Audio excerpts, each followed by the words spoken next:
सम्राट पृथ्वीराज चौहान प्राचीन काल में सूर्य वंश में चौहान या चौहान नाम से प्रतापी राजा हुए। इन्हीं के वंशज चौहान कहलाते थे। सम्राट पृथ्वीराज चौहान के इतिहास को अगर हमें समझना है तो कम से कम सम्राट अर्णोराज चौहान के इतिहास में समझना होगा। वही सम्राट अर्णोराज चौहान जिनसे नाम से अन्नसागर झील अजमेर है। कहते हैं कि सम्राट अर्णोराज चौहान ने इस स्थान को सल्तनत काल में हिंदू प्रतिरोध को बनारस हिंदू विश्वविद्यालय की पीएचडी करने के लिए स्वीकृत पुस्तक है। उसमें पृष्ठ संख्या 73 में लिखा है कि सम्राट अर्णोराज चौहान के समय गजनी के सुल्तान बहमान शाह ने आक्रमण कर दिया। वर्तमान में जहां अन्नसागर बांध है यही मुकाबला हुआ। यहाँ एवं चौहान की सेना ने अजमेर को तुर्कों के रक्त से लबालब कर दिया।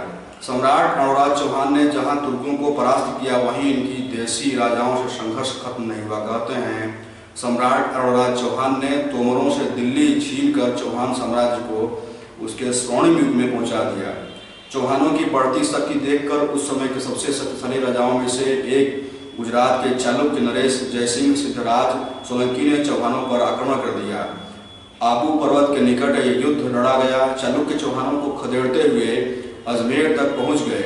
अजमेर की प्राचीर मजबूत होने के कारण अजमेर की रक्षा तो हो पाई। अंत में संधि हुई और यह संधि रिश्तेदारी में बदल गई। राजा जयसिंह सिद्धराज सोलंकी की पुत्री का विवाह सम्राट अर्णोराज चौहान से कर दिया गया। रिश्तेदारी के कारण अब चौहान एवं चालुक्य राजनीतिक मित्र भी थे, क्योंकि सम्राट जयसिंह सिद्धराज सोलंकी को मालवा जीतना था। सम्राट अर्णोराज चौहान की सेना की मदद से मालवा के राजा यशोवर्धन चंदेल को परास्त किया था। ऐसा हुआ कि मालाबार पर चालुक्यों का अधिकार हो जाने से चंदेलों को चौहानों एवं चालुक्यों दोनों से नाराजगी हुई, जो आगे चलकर बड़ा युद्ध का कारण भी बनी। राजा जयसिंह सिद्धराज सोलंकी की पुत्री कंचन देवी से सम्राट अर्णोराज चौहान को पुत्र रत्न की प्राप्ति हुई, जिनका नाम सोमेश्वर देव चौहान रखा गया। यही सोमेश्वर देव चौहान सम्राट पृथ्वीराज चौहान के पिता भी हैं, क्योंकि चौहानों को चालुक्यों से यह हार कतई हजम नहीं हो रही थी। इस हार का असर यह हुआ कि सम्राट अर्णोराज चौहान के ज्येष्ठ पुत्र ने ही सम्राट अर्णोराज साम्राज्य की हत्या कर दी और स्वयं राजगद्दी पर बैठ गए। सम्राट अर्णोराज चौहान के पुत्र विग्रहराज चौहान, जिन्हें बीसल देव भी कहा जाता है, प्रतिभक्त थे। इन्होंने अपने भाई को मारकर अपने पिता की हत्या का बदला लिया। सम्राट विग्रहराज चौहान अजमेर की गद्दी पर विराजमान हुए। सम्राट सोमेश्वर चौहान उस समय अल्पायु थे। यह अपने ननिहाल गुजरात चले गए, लेकिन युवा होते ही सोमेश्वर चौहान ने अपनी वीरता से धरती को थर्रा दिया। कोकण के शक्तिशाली शासक मल्लिकार्जुन का सिर काटकर लेकिन ये युद्ध सोमेश्वर ने अपने नाना सम्राट जयसिंह सिद्धराज सोलंकी की तरफ से लड़ा। दूसरी ओर अजमेर की गद्दी पर विराजमान सम्राट विग्रहराज चौहान स्वयं शिवभक्त हैं। सम्राट विग्रहराज चौहान अपनी बाल या सुरमा हुए अपना गद्दी पर बैठते सम्राट विग्रहराज ने मुसलमानों से सारा पंजाब छीन लिया। उस समय पंजाब इतना छोटा नहीं था, पाकिस्तान भी उसी में आता था। उसके बाद अपने पिता के शत्रु सम्राट जयसिंह सिद्धराज सोलंकी पर आक्रमण किया तथा जैसे सम्राट जयसिंह सिद्धराज यह दोनों शासक तुर्कों से लड़ते हुए वीरगति को प्राप्त हुए। सम्राट पृथ्वीराज द्वितीय से कोई संतान नहीं थी। गुजरात के सोमेश्वर देव चौहान को बुलाया गया और इनका राजतिलक हुआ। पृथ्वीराज विजय के अनुसार सम्राट सोमेश्वर चौहान का विवाह त्रिपुरी के शासक अचल देव की पुत्री कर्पूरी देवी से हुआ। रानी कर्पूरी देवी एवं सम्राट सोमेश्वर चौहान से एक प्रतापी संतान उत्पन्न हुई, जिसका नाम है पृथ्वीराज चौहान तृतीय। सम्राट पृथ्वीराज चौहान तृतीय की वीरता को सभी लोग जानते ही हैं। अबुल फजल का इतिहास कहता है कि सम्राट पृथ्वीराज चौहान के गद्दी पर बैठते ही सबसे पहले विद्रोह इसके खुद का भाई की तरफ से हुआ। अजमेर के पूर्व राजा विग्रहराज चौहान के पुत्र नागार्जुन चौहान ने अजमेर पर आक्रमण किया।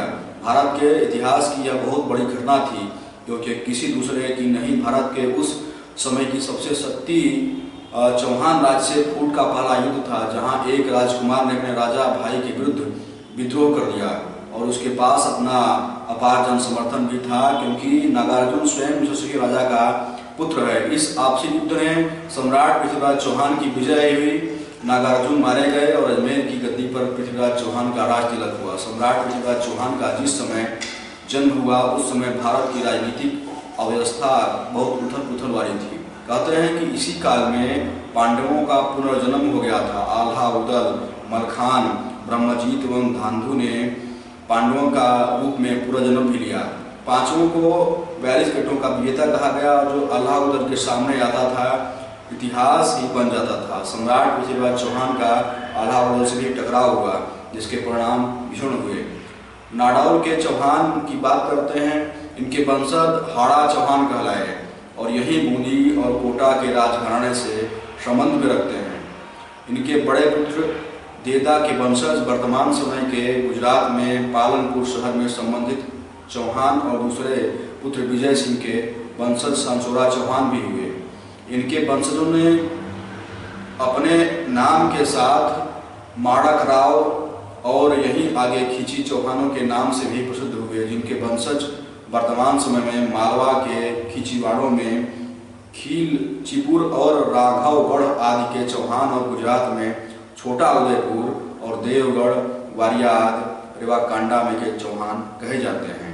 रुद्रपाल और उनके भाई अमृतपाल के विषय में कुछ भी जानकारी नहीं मिलती है। इसके साथ ही इनके कोई पुत्र भी नहीं था, ऐसी जानकारी भी मिलती है, क्योंकि राजपाल इनके पिता के पास नारालाई की जागीर भी एक कीर्तिपाल को जागीर में देने की बात पहले ही बता दी गई। इनके विषय में लिखा है कि इनके युवराज रहने के समय भीनमाल के जगस्वी मंदिर में लगा हुआ शिलालेख 1239 को प्राप्त हुआ। उसमें महाराज पुत्र जैन सिंह देव का वहां पर भीनमाल में राज्य होना लिखा गया है। दूसरा शिलालेख इनके समय का 1251 में साड़ी गुड़वाह में है। इनके पुत्र महाराजा धीराज तथा नाडौल का राजा होना लिखा है। इनके भाई सोहलदेव ने मंडोर प्रांत पर शासन किया। जैन सिंह के पिता केल्हड़ का 1249 तक विद्यमान होना पारड़ी गांव के लिए एक शिलालेख से पाया गया है। उस शिलालेख में केल्हड़ को नाडौल का राजा और जय सिंह को उनका पुत्र होना लिखा गया है।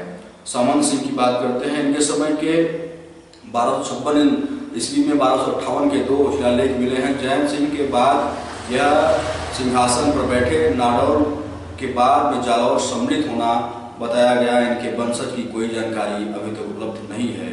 ऐसी एक ऐतिहासिक वीडियो के साथ फिर मिलूंगा, तब तक के लिए नमस्कार, धन्यवाद।